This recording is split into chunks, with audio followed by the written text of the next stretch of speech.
So welcome to the Tech Caddie podcast, Don Rea. And Don, if I may, you are the vice president of the PGA of America. In my world, I think maybe more importantly, you own a golf course. You own Augusta Ranch Golf Club, and I just hold all you owners and operators in really high regard. So I want to make sure that we say that.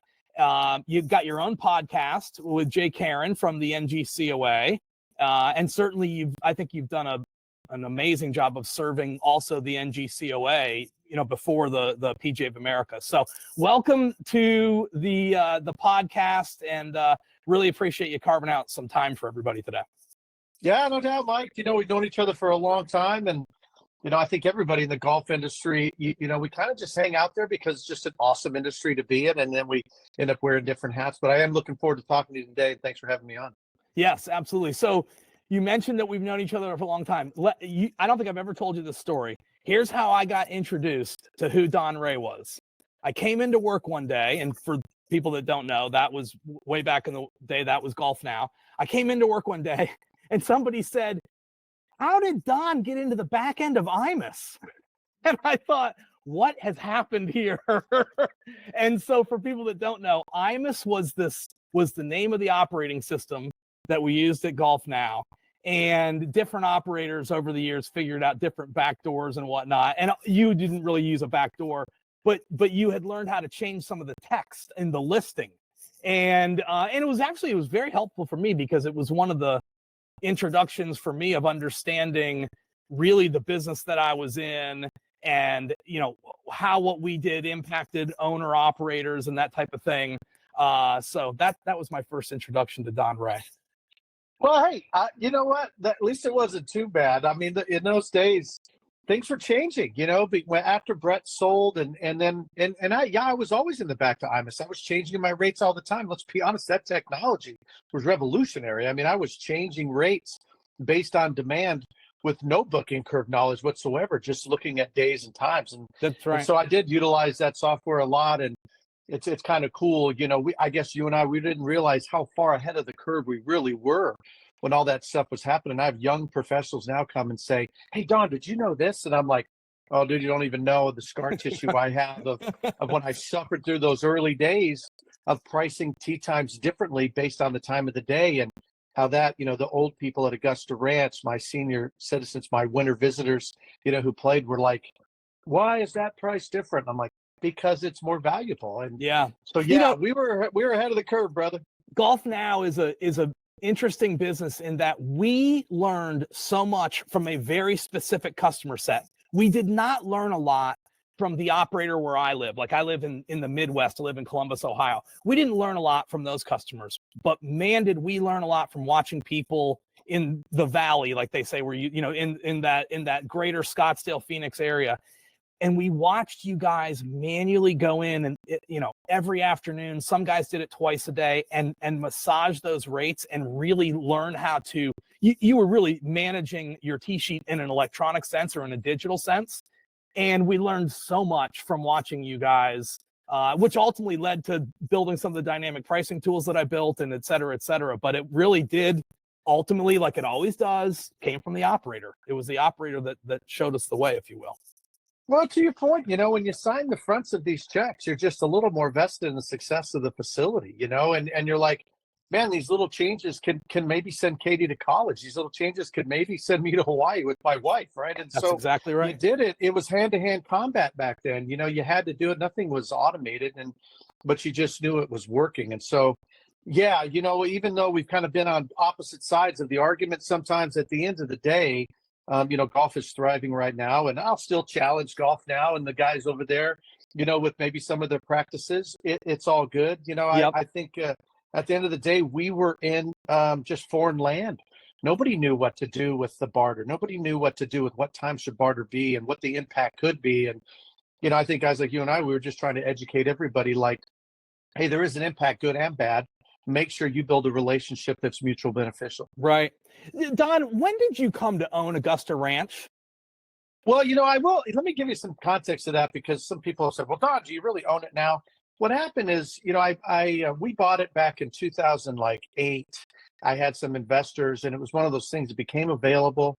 and a buddy of mine, he umpired with me. He was one of my umpire buddies, and when I left, I became a member of the PGA of America. When he left, he got his CFP and worked for Charles Schwab. And so they had put together this private equity fund that was buying small businesses in Arizona. And he's like, hey, maybe they'll buy Augusta Ranch. And I'm like, hey, dude, let's do this. And I could have a sweat equity position. And so that's what happened. We bought a business called the Celebrity Theater, which is a really cool concert venue here in town. And there was a couple other companies, and it was just bricks and mortar investment for these private equity investors. And so the idea was that I would buy it from the equity fund after, 10 years. There's like a 10-year fund on that. But then what happened is it became challenging. Trump got elected, and all of a sudden the market was taken off. And they're like, hey, man, we don't know if we want to give you this long-term loan at a low interest rate. I'm like, well, that's not good.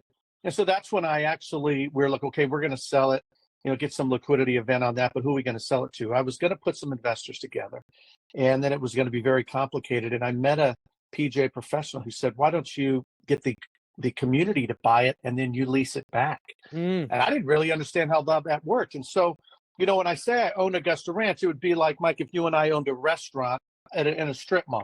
Is it our restaurant? Yes. Is it our staff? Yes. Is it our profit and losses? Yes.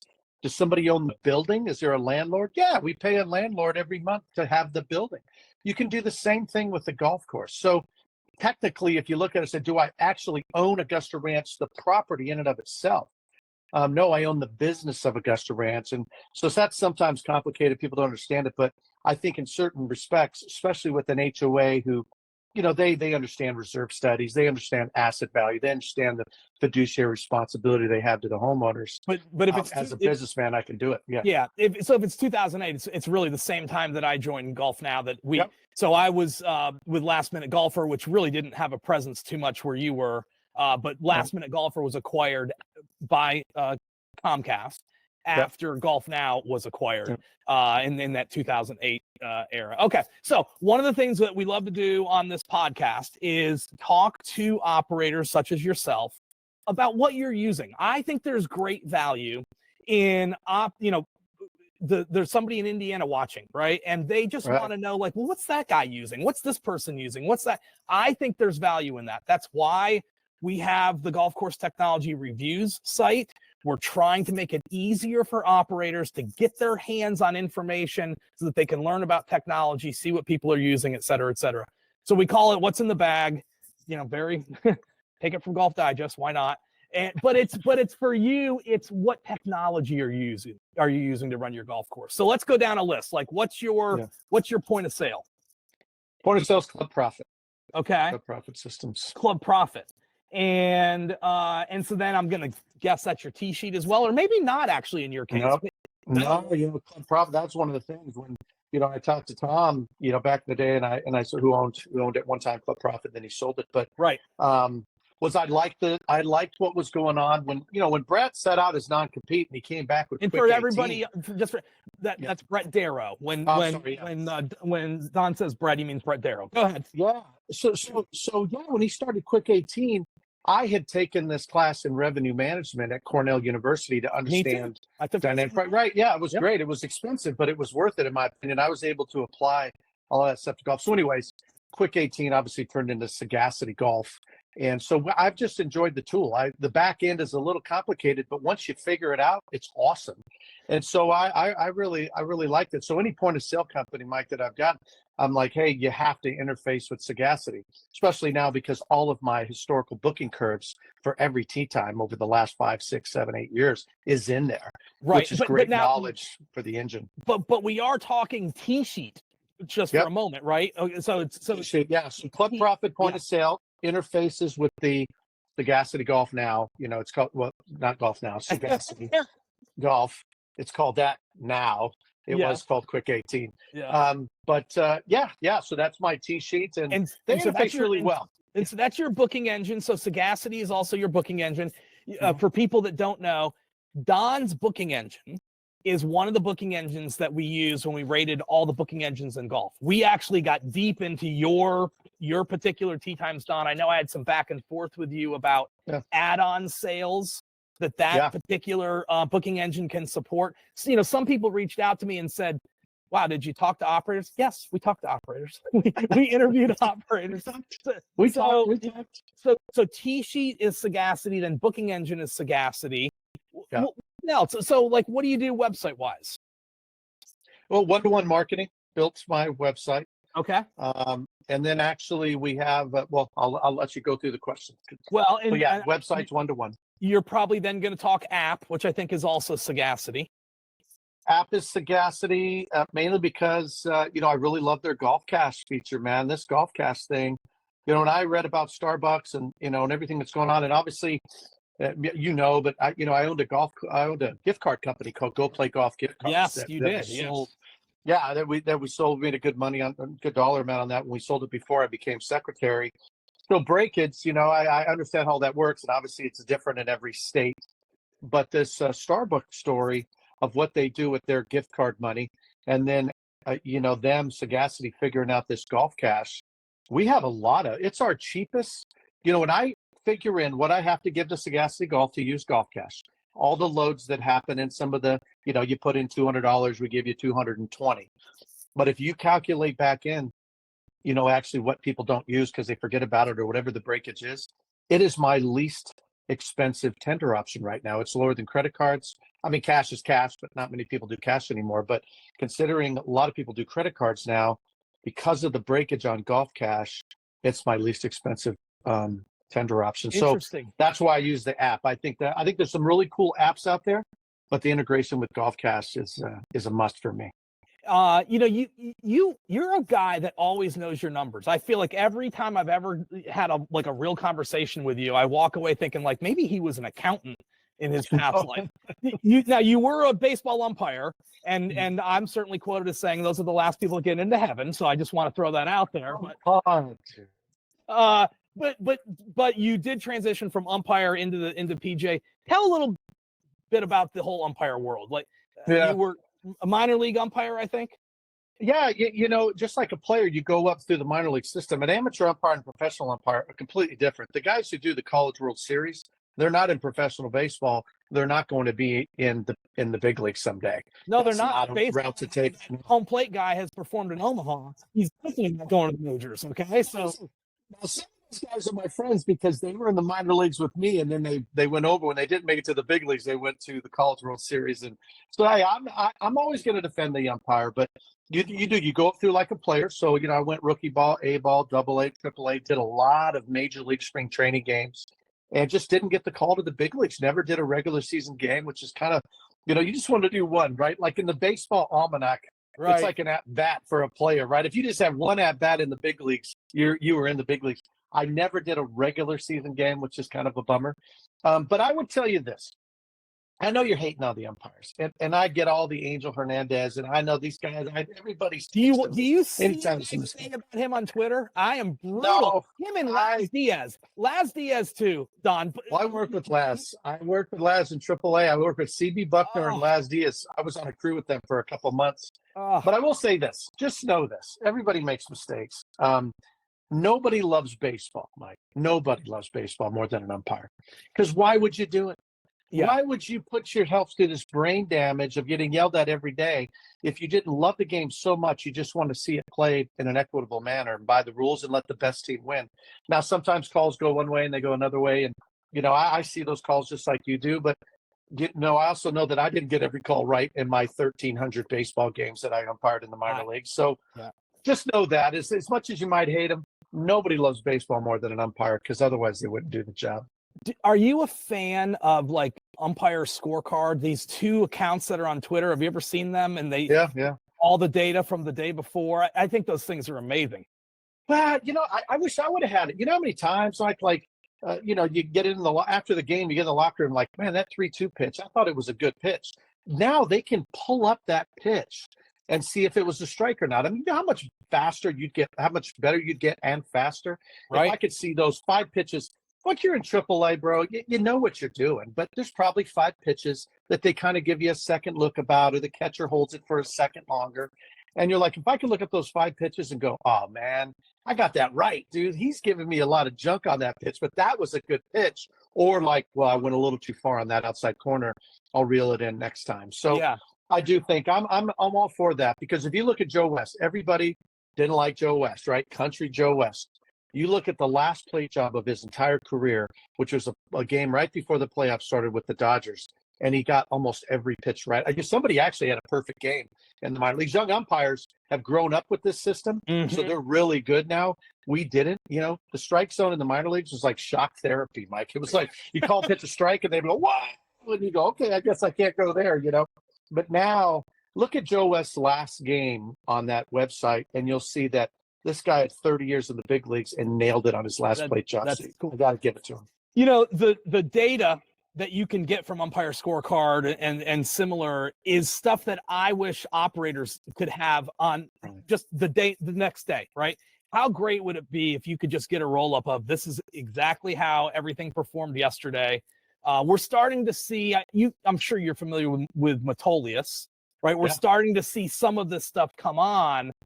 I wish it was happening 10 years ago, right? I just think if the more data that we can get to operators to show them how they're performing, the better. I'm curious to know, how do you look at that? What are you looking at the end of the week, at the end of the day? What's the data that Don Rea cares about the most when you analyze the performance of your business?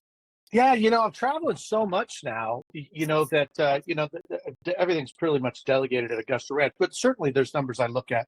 And I will tell you this about the numbers. To me, those numbers is like blood work.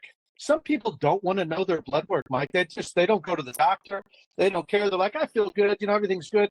But maybe their blood work would tell them, hey, you're a little low in iron and you could do this and maybe you could lose 10 pounds. You know, blood pressure and all these things. Don't you want to know that if you want to live forever? And I think as a golf course owner operator, why wouldn't you know some of this data? To ignore it is just to ignore possibly a problem. But hey, I feel really good today. So what's the sense?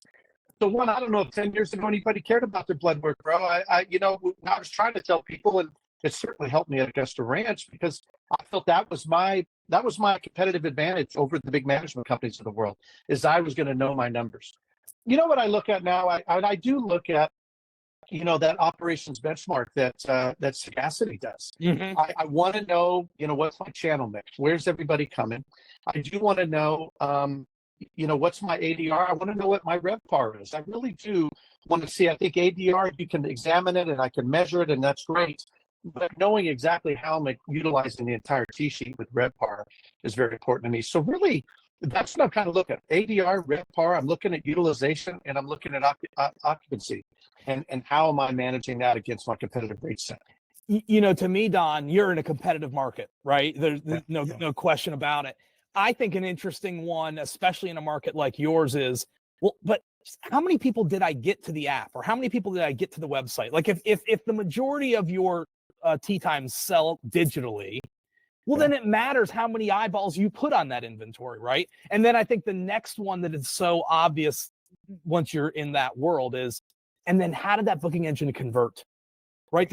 Does my booking engine convert in a way that, one, is comparable to my neighbors, but two, like, it converts it in a way that I'm not worried that there's so much friction in my booking engine, I'm actually scaring people off or scaring them back to the phone or something like that. Certainly we know there are marketplaces, and not necessarily tee times, but could be.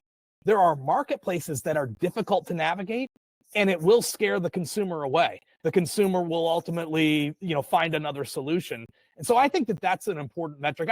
I wish more PGA pros today knew how their booking engine converted, and then frankly, what's good? Like, what is a good, you know, booking engine conversion number? I think that's an important one. Yeah, absolutely. You know, and even now, the whole reason I put in 21 top tracer bays, right, was to be my own funnel. I'm like, I got to get people from the restaurant to the range to the first tee. Amen. And that's what I have to do. And now those things don't talk relatively well. I can't follow a customer from the restaurant to the range to the first tee. And I really need that. And, you know, I've talked to Profit about that. And, you know, we've looked at other point of sales too. Just like, okay, we now know that there's more golfers off the golf course than on the golf course. That's a fact. The NGF, no one's disputing the numbers. And so how am I going to track, is somebody playing golf, and are they playing more? You know, one of the things that really works on what I use with Sagacity or Quick 18 are these automatic emails that trigger if you've played once in the last year but haven't played in 30 days, it pings you a little email that says, hey, you haven't seen you in 30 days. Here's a promo code if you want to book it. And that promo code expires in 7 days. And if they don't use it, in 60 days, they get an email, 90 days. So I feel like, okay, these people who are trying to become latent golfers, I'm reeling it back in a little bit. If money was the hindrance of them playing, I don't know, but there's the promo code. But to your point, we can do so much better. I'm excited about Metolius, and even what Pelusid's doing with the GMRC. I'm excited about somehow better understanding where these people, based on weather and all these other deals. But man, I need some software, brother, that can show me from the, but you remember when T-Snap, got to give it to Brian, T-Snap, they were tracking customers by the credit card number. And I don't see many point of sales who do that. But then you knew if somebody was using that same credit card in your restaurant, you could see what buying habits were happening and who are actually your biggest spenders. And then you could maybe convert people into bigger spenders based on, whatever targeted emails right. or app notifications. Yeah. Now, another way to skin that cat is just have a great loyalty program, right? And so then the consumer wants to participate, and it actually makes them a little more trackable. I believe, I'd be curious to hear your thoughts. That's probably the next frontier in golf tech, is really strong loyalty programs or reward programs, whatever you want to call it. I don't know today that we're as an industry as strong as we could be when it comes to that. Yeah, you know what I think, some of it is that before COVID, right, loyalty programs were discount programs. Yes. Like, okay, I'm going to make you loyal to me, and that's great. And I think it is a little different now because, what we found is that, even GolfNow, they told me all the time, people play 3 to 5 golf courses. That's what they do. They're not going to be monogamous. As much as you want them to be, they're going to play a few other golf courses, and that's fine. But I think loyalty programs now have to be a little bit different. You don't commoditize the relationship. Recognizing their birthday, their anniversaries, when they come, saying thank you for playing. I think it's more now of involving a social media campaign, not just emails and text messages, but an entire tracking people through social media, understanding where they're at, knowing that they're also your followers. If we ever bridge this gap, that I know how many of my followers, how many people in my database, maybe on my loyalty program, are they following me on Instagram? Because, for instance, one of the things I tell people all the time is if you have the same Instagram or Facebook account for your golf course and your restaurant, huge mistake. Because restaurant people are restaurant people, golf people are golf people, and top tracer people are top tracer people. I have 3 social media campaigns. Buckets is top tracer. Scratch Pub and Grill is the restaurant. Augusta Ranch is the golf course. But what am I seeing in my database and who's following me? Because that's where my loyalty program is happening on social media, Mike. But none of these guys are talking. If that ever came, they'll figure this out eventually. But man, then I could engage a true loyalty program with a relationship built on Instagram and then getting people at the golf course for fun events. Agreed. Tell me about on-course experience. And maybe that's not exactly the right terminology. Are you tracking where golfers are at any given moment on your golf course, and then thereby you're tracking pace of play, et cetera, et cetera? Is that a metric that you all are dialed into? No, there's a company called Izon that I really like. We almost pulled the trigger on them, but there was so much going on at Augusta Ranch, we didn't do it. But what Tim Hummel and Kurt Albertson are doing, I really am excited about, because you can do just that. And I can see where they're at in the facility. So maybe you look at Augusta Ranch and go, why would a short course want a GPS system? Okay, easy. It's not just yardage anymore. It's knowing where people are at and engaging them, on the 8th hole and on the 17th hole, geofencing your location. So when they're driving by, they're like, hey, why don't you make a right turn into the restaurant and have a soda, right? So no, I'm not doing it as much, but I think there's so many options out there. I'd love to. The app that I have, and there's really good apps out there. If they're engaged in the app, I think I can see that. That's a good question. I don't fully know the answer to that. I'd have to talk to Sagacity. But if someone's engaging on the app and using it as the GPS, I have a feeling I kind of know where they're at. But I'm not that deep into Big Brother. But Izon's pretty cool. I like what he's doing. Okay, good to know. Talk a little bit about credit card.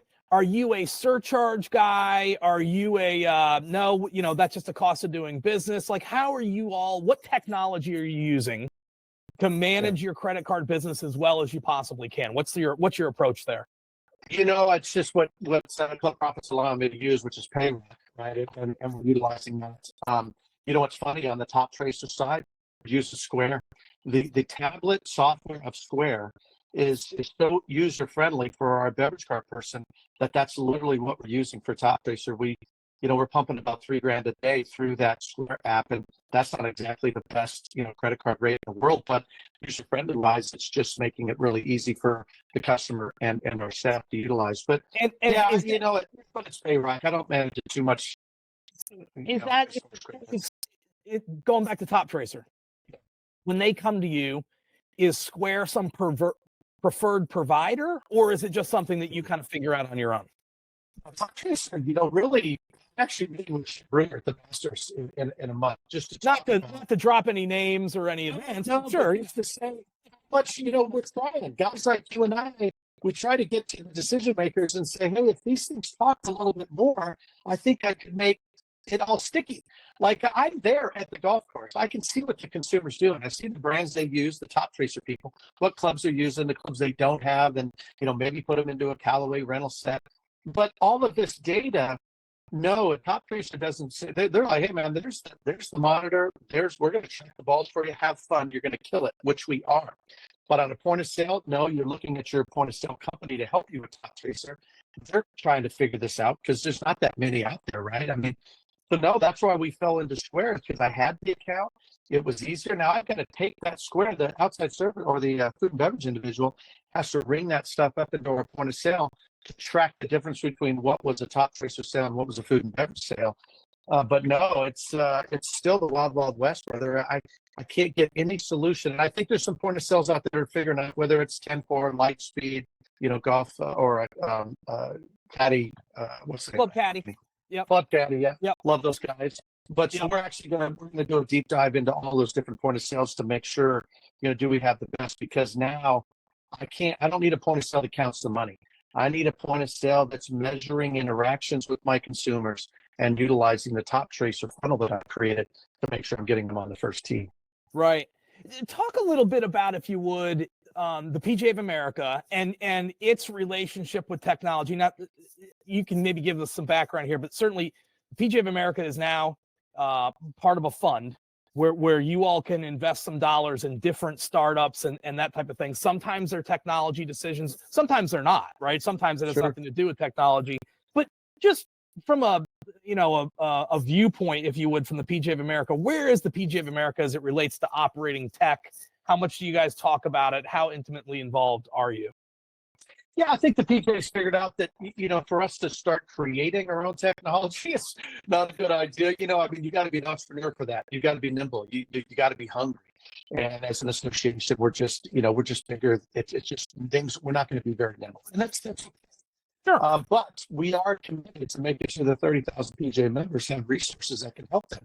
It's not, I don't think anybody, it's no secret that it would have been nice for the PGA of America to get involved in tee times a long time ago, but it didn't happen, and all of a sudden it became a little crazy out there.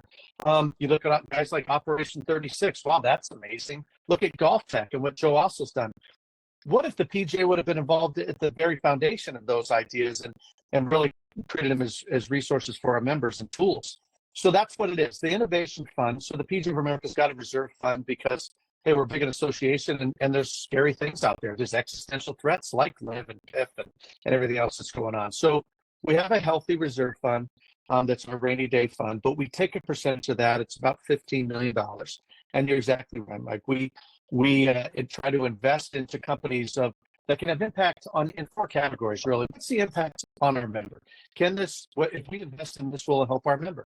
Will it affect the golf industry at large? Is this something about water or recyclables, renewables, things like that? Could it help us there? Is it a good return on the investment? Hey, it's always nice to make a little more money. The more money we have, the more money we can do to grow the game and serve our member. And then really just the final one is just overall, is this good for the world? In a sense, we're trying to think globally. And so we measure each one of those investments. And so, yeah, that's what we try to do. I don't think we're ever going to create anything because we're just not nimble enough, like I said. But could we, if we did find some startups and we're like, well, that's kind of interesting. Could this help the member eventually? And we can give them a little encouragement, a little arm around the shoulder and say, hey, we got you. Let's see how you can do. I think that's a cool thing for us to do with our reserve fund. I think it's actually, I think it's our fiduciary responsibility to help the industry because we are very lucky to have the Ryder Cup in the PGA Championship, and that Agreed. fuels our engine. Agreed.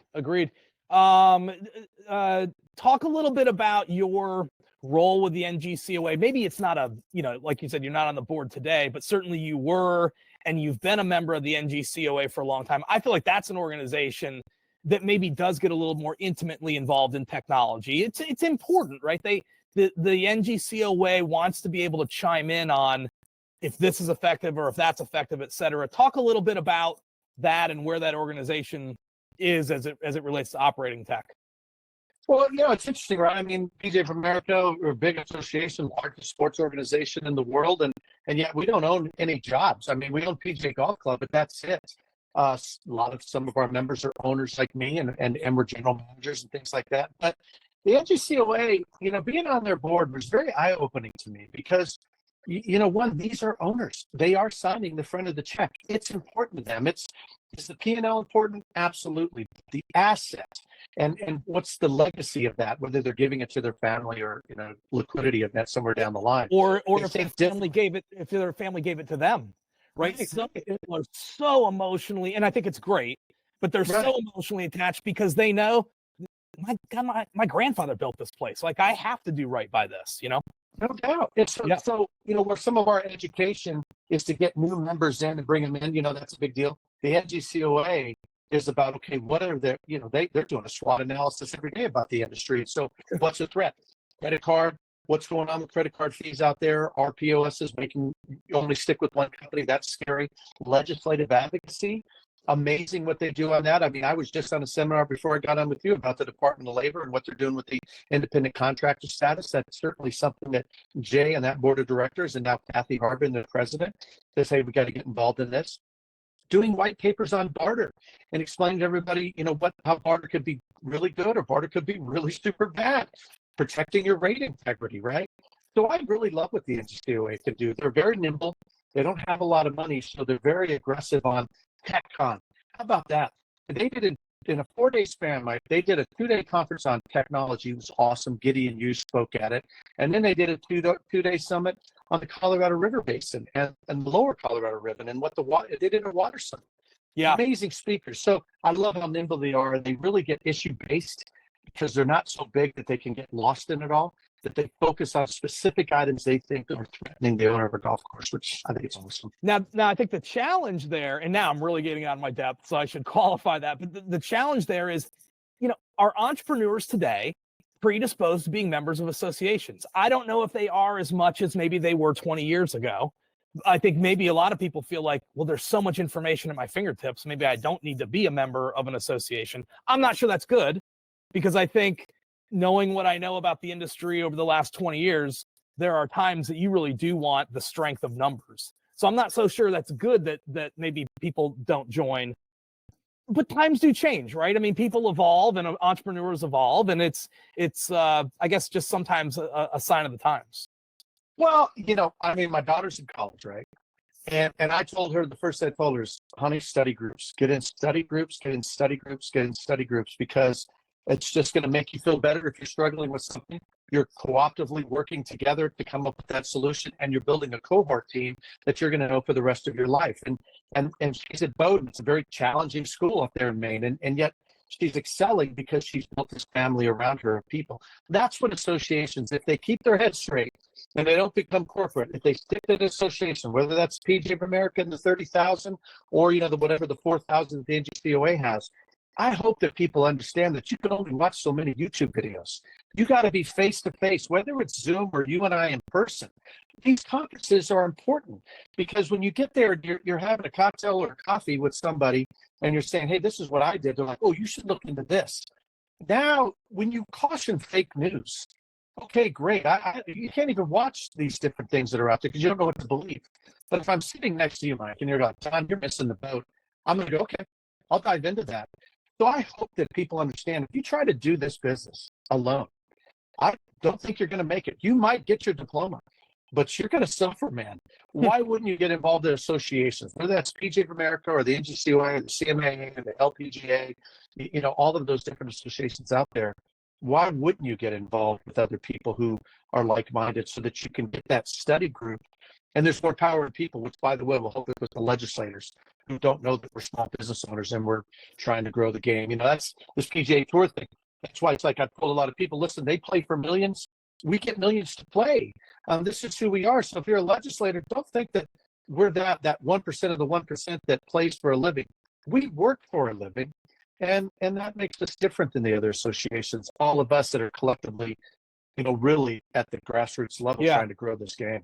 I thought I saw your episode, you and Jay, with Nancy Mace, and I thought that was really good because I think that I think that she was fairly well coached up and ready for that. But you were clearly making the point to her of the number of small businesses that we're talking about here, the impact on the economy. I thought you guys did a really nice job of that, and it's nice to see that there's a golf caucus now, right? That there is some advancement there, and hopefully that bears fruit for all golf course owners. Well, it's a voice, right? I mean, we're still on the sin list. I mean, that's not good. The sin list is this: if there's ever federal money for a natural disaster, it doesn't go to tanning beds, like strip clubs and golf courses. How did we get on the sin list? Yeah. And so you're right. I mean, we just have to educate people. They don't understand. Remember, 91 out of 100 Americans do not play golf. I mean, that's right. Isn't that crazy? And so legislators, there's a 90% chance they don't play golf. So if they don't understand, that we're the biggest, we give more to charity than all the other major league professional sports combined. We're writing gift certificates all the time, helping little girls' dads who have cancer. I mean, we're very, very philanthropic in golf. And so if they don't know we're small business owners and we're just regular people, then when these discussions happen, whatever they might be, independent contractor, property tax, sales tax, whatever it might be, losing your not-for-profit status, these are scary things for us because we know that golf's the engine of good and that we're the drivers of that car, right? Yeah, I do think, I thought you guys did make a good point on that episode too. When there is a natural disaster, that golf courses, those properties are not taken care of. That's obviously disappointing because, I don't know how many you employ, but a full-size golf course, let's say in Illinois, it's not unheard of to have 100 employees during a high season. So, that was a bit concerning for sure. Yeah, no doubt. I mean, there's a lot of shops. I mean, if you look at the state of Arizona, we have a $4 billion economic impact to the state. Right. We use less than 2% of the water. So, hey, we're being good stewards of the resources, and we believe we create small business who hire people good community citizens. Don, talking about employees and getting back to technology some, what do you do when you hire new employees?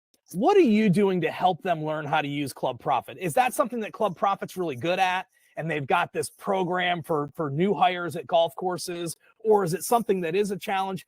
Because I wanted to talk about gaps that operators suffer from today in tech, and I have felt like that's a gap, that the ability to onboard employees more quickly to use the technology is something that I do think some operators struggle with. But I'd be curious to know what you do at Augusta Ranch to address that situation. Yeah, that's a good topic for me because it's I think a couple things that operators do wrong, and I've done it, is that you get new software, right? And they go, okay, we're going to install your software. Don, it's going to take 3 or 4 days. We're going to move all the merchandise over, move the tee times over. It's going to be fine. And we're going to have some staff there to train you. And then there's an option to have them stay a little bit longer. And none of us do that option. We're like, no, we got to figure it out. We'll train the staff. But what happens is I have my own understanding of the software. Now I'm training somebody on what I know. And I didn't develop this software. I don't know everything. It's like me, my wife, she's awesome. I use this iPhone as the most amazing device I've ever had in my life. She uses it what pertains to her, that she does amazing things on it, right? But if you knew everything that this thing could do, you'd be like, wow, I could do this, I could do that. I mean, when I watch those little videos about the hacks that iPhone, did you know that your phone could do this? This is what happens, Mike, is I train somebody on my own inherent unconscious biases, and then they train somebody, and then they train somebody. Once your software's been in place for 2, 3, 4 years, the training aspect has diluted down to all you know is what you know. And the software companies, if I was them, I'd create small, short product knowledge tests where I could send one of my employees in as soon as they get hired, watch some short videos, answer 5 questions. If you fail the test, take it again immediately. And then they get little certificates that kick back to me saying this employee has watched this software. Then they're getting trained by the people who know what the software does. Instead, 2-3 years down the line, you're like, this software sucks. It's not doing what I want it to do. But it turned out you don't know what you don't know. And Yeah, there were so common product knowledge tests all the time, right? Even with that's right. updates, everybody had to take, and it told me that you took the test. Now they do it for me. That's not So happening. ultimately, yeah. So ultimately, the churn is not the responsibility of the engineer so much; it's the support team, right? Or that really there should be a learning management system out there that helps everybody stay engaged with the tech. Clearly, there's updates that come out with tech, and I agree with you. I think there is a gap there. Titleist does this, right? Titleist, Callaway, they come out with the new ball. If you're on staff, you have to go to the website and take the test. Why is the new Pro V1 better? And then they know right away that you did that, so you can stay on staff.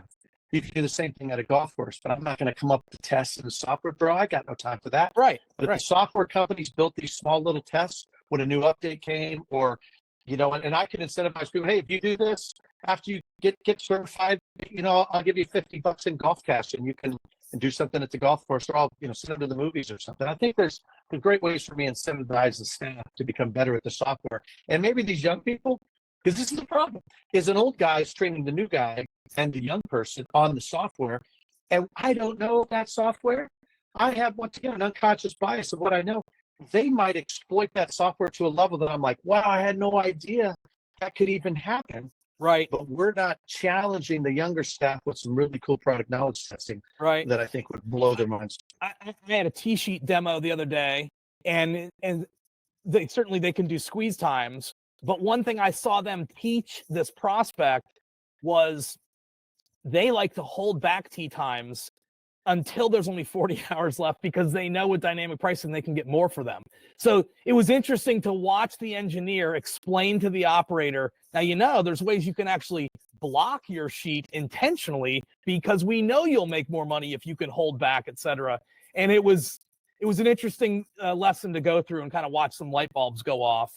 But you wonder how many more people would be trained on that if they did buy this tech, and then a new crew comes in 6 months later. I don't know that they're going to that level of depth in the training. What's funny is I think what's happening across the nation is you've got people working the counter, because I'm telling everybody the golf pro should be on the golf course, right? And so maybe you have just an entry-level person who's running the point of sale, because they're pretty simple now, right? And once it gets real busy, they start feeling the pressure. I know this happens. They're blocking tee times, not to drive up the price on the other tee times, but to give themselves a starting time so it's not so crazy out there. Oh yeah, this is happening too. I know it's brutal. It's a revenue management guy. That's brutal. Oh my goodness! But remember, everybody who's working now, they're not used to wait lists. I know Dallas Golf has got this wait list opportunity, and Notify. I love that Notify software. I think Jake's done a good job with that. But that's what's happened, right? Is everybody who's working in the industry now, or maybe in the last 5 years, if they were pre-COVID, it wasn't that busy, so you never really worried about wait lists. Like right now, you need the person who worked 15 years ago who knows that a wait list is like, it's okay to have somebody hit balls and you call their name to the tee. That's right. Remember when you used to do that? 100%. Don't do that anymore, bro. They don't do it, and some technology that could automate it. But that used to be free money, somebody waiting to see if the tee time would open, and then they would go home because nothing did, but you got a large bucket out of them. That's wrong with that. Exactly. Yeah, exactly. Well, listen, I really do appreciate your time. You're super busy. I do have a question. When do you become the president? I don't know if everybody knows, but the vice president will become the president. When do you become the president of the PGA? Yeah, it's almost like it's kind of an educational track. If I think about it, it's like, when you get elected secretary for 2 years, you focus on membership stuff. And then when you're elected vice president, automatically you win by acclamation. Now it's budget, audit, innovation fund, like we talked about, investment committee. You chair those. Yes, the first week of November, I'll become the president. I'll be president for 2 years. And after this 4 years of training, I know that you can't train for live and PIF and all these other crazy things, but you definitely know who the member is. You know what our intentions are. You know where our financial situation is. and you can be the best president you can be. So I'm super excited for November. But right now, I'll just be the best vice president I can be, but waiting for November. Well, I'm super excited for you as well. There's a group of us that like to run around a little bit, and it's been fun to watch you, come through. And I'm just really pleased as anything just to see all the success that you've had. So, and listen, I should say thanks for giving back. To serve on these boards and to do all that you do, and you're really, I think, golf's #1 cheerleader. And so I just think that that's awesome. Not a lot of people are willing to kind of put themselves out there the way that you are, but I think it's important. It's important that there are voices in the game that are continually promoting play, right? We want to have more players. We want to have more players. And then you do a phenomenal job of talking about careers in golf. And making sure that the PGA professional is compensated appropriately. And look, guys, you can do this with a tee sheet, and then you'll earn the respect of the owner, or you'll earn a couple more dollars. I think all those things that I've watched you talk about over the years have been really good. So I just want to pat you on the back and say thanks for doing all that stuff. Well, I appreciate it. You don't get paid for this. It costs you. I'm sure it does. I'm sure it does. But I would say, I'll say this lightly. I wasn't in the military, but to me, it's like you ask somebody, why did you join the Marines or the Navy, Air Force, Coast Guard? Because they love their country, and they're like, hey, I want to do it. I want to serve my country. I want to be the 1% that defends the 99%. For me, I do. I love the PGA. I just know it can be better. I know that the golf is amazing. I know that I've seen it change a life. I've seen it save a life. And so, even though it cost me money, it'd be like asking somebody, why'd you join the military? I did it because I want to get back. And I appreciate what you're saying. I do take it seriously. I've got 3 years left in a sense. I'm going to run through the tape, but you're never going to stop hearing me about golf because I know it's sent my daughter to college. I know it helps, my son make a living. It helps me make a living. And I just know it's the greatest industry ever. I really do, bro. I mean, isn't it? I mean, the people in our industry, you and I have gone back and forth and haven't liked each other all the time, right? We've disagreed. Well, let me correct that. We've liked each other. We might have disagreed on some things very, face to face. But isn't that what America's about? Yeah. You and I can argue about something and going, I'm right, you're right. Guess what? And by the way, Don, and by the way, doing it civilly, right? Doing it in a way but if I knew you needed help, I would help you in a second, right? Amen. Not that like I hate you because you don't agree with me. I got no time for that. Right? I think golf is a great place to foster people coming together that maybe see some things differently. For sure. It's the best, dude. Golf is the best. Listen, enjoy Augusta for sure. I'm really anxious to see what you guys do with the PGA Championship over the next couple of years. These 4 majors have become so much more dramatic, right? Because of some of the things that have happened in golf. It's fun from a fan's perspective to watch. And then the last thing I would say is I encourage you to write a review about the technology you're using. Come on our site, write a review. You don't have to use your last name. These things are anonymous, but it's good. The more operators that see other operators chiming in, I think that's a positive. Well, yeah, I will. I'm on planes enough that I can knock that out for you. That's right. And I'll tell you what, I'll give you an open eye to, like I said, we just talked about we're assessing all of our technology because we need it to all integrate with the funnels that we've created. And so, as I do a deep dive into that and we find out what everybody's got, I'll let you know what we come up with. Awesome. All right, Don, thank you very much. Have a great rest of your week.